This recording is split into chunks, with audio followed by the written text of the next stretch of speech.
C'est dans une ancienne prairie qu'Éric a fait construire sa maison il y a une dizaine d'années.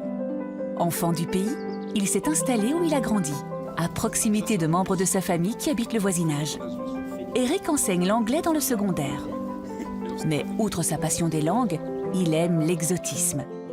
Les visiteurs sont accueillis près de la porte d'entrée par une superbe potée de Mandevilla, une grimpante tropicale d'Amérique du Sud qui apprécie les étés chauds.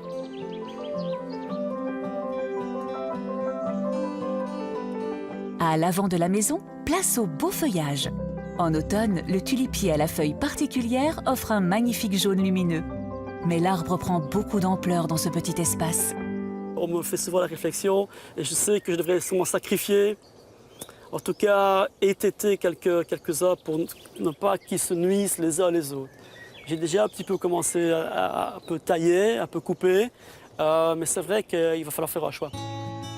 Sur le côté droit de la maison, le goût pour les beaux feuillages se confirme avec la présence de cet eucalyptus. Quand l'arbre est jeune, ses feuilles bleutées sont rondes. Une fois sèches, elles restent enserrées sur les branches et tournent sous le vent. L'eucalyptus n'est pas parfaitement rustique, comme les bananiers. Mais ici, entre la Meuse et le canal Albert, le gel hivernal est moins sévère. Je voulais absolument profiter du microclimat local et je voulais me risquer à planter toute une série d'arbustes. La rusticité un peu limite parfois, mais je pense que parfois le risque ça paye. Et voilà, donc il faut parfois un petit peu protéger l'hiver malgré tout. Il y a certains palmiers qui sont un peu plus sensibles, mais sinon tout est en pleine terre et tout pousse plutôt bien. La zone de terrasse qui constitue la salle à manger extérieure est surplombée par un magnifique albizia, l'arbre à soie. Son feuillage tout en finesse et ses fleurs en délicats plumeaux créent une atmosphère de place de village au sud de la France ou en Italie. En guise de paroi, Éric a choisi ce ligustrum. Lui aussi craint les gelées sévères. Le néflier du Japon confirme la douceur des hivers. On ne rencontre généralement cet arbuste que dans des zones bien abritées en ville. Si l'on montrait des photos du jardin sans spécifier où nous sommes, beaucoup le situeraient en Normandie ou au sud de la Loire. Il est vrai qu'une telle atmosphère est bien rare en Wallonie, surtout quand on voit la luxuriance de la Bignonne, cette grimpante vigoureuse qui colore tant de jardins méridionaux. Des arbustes forment une haie libre. Leurs inflorescences, en épis serrés, sont caractéristiques. Voici des arbres à papillons. Quand j'ai commencé, la première chose que j'ai fait, c'est d'aller à la recherche de buddléas, les sauvages, les ornements. Donc je suis allé dans les pépinières et j'ai essayé d'avoir une petite collection. Donc j'en ai planté une 70 environ sur le terrain. Pourquoi tant de buddléas? Parce qu'Éric aime tous les papillons de nos régions. Il les identifie au moindre battement d'ailes. Face à la raréfaction de beaucoup d'espèces, il faut favoriser leur présence.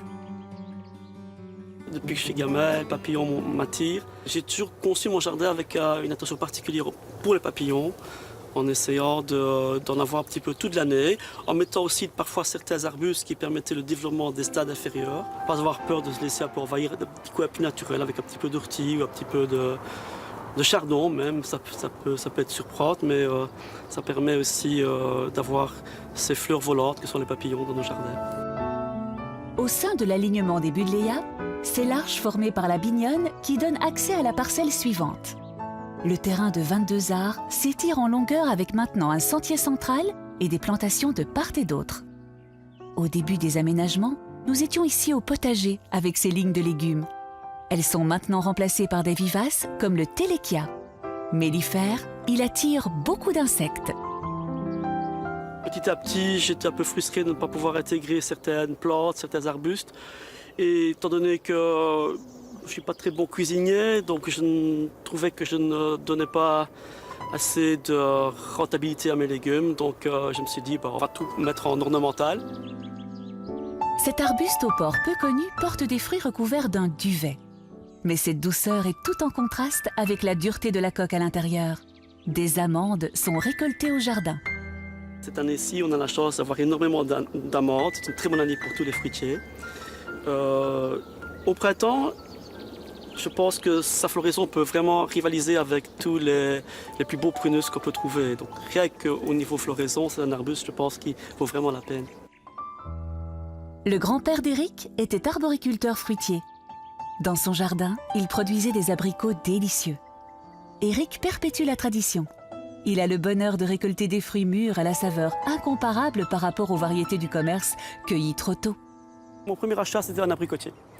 Donc j'ai essayé de retrouver la variété qu'on avait. Celle-ci, c'est une des plus classiques, c'est le polonais. Donc l'avantage, c'est qu'il fleurit tard. Donc on espère après les gelées, ce qui permet, comme cette année ici, d'avoir de belles récoltes parfois. Cette fois-ci, même un petit peu beaucoup, puisqu'on voit que l'arbre croule quasiment avec le poids des abricots. Heureusement, contrairement au pêcher, la branche ne se casse pas. Les abricots ne sont pas les seuls fruits du Midi que l'on peut déguster au jardin. Éric a aussi planté des pêchers en privilégiant des variétés peu sensibles à la cloque, la maladie cryptogamique qui boursoufle le feuillage et fait perdre la pousse annuelle. Les pêches ne sont pas encore mûres, il faut encore un peu de patience.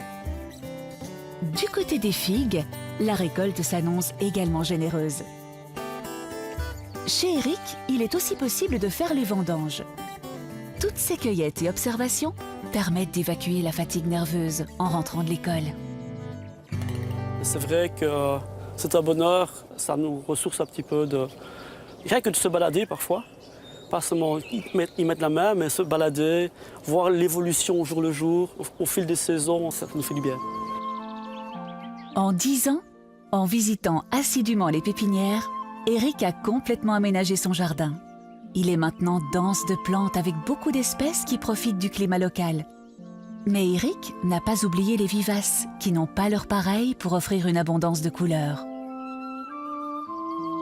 Toutes ces passions, il les partage. Quand Éric a ouvert son jardin en pays de Liège, des centaines de visiteurs sont venus parcourir cet écrin de douceur.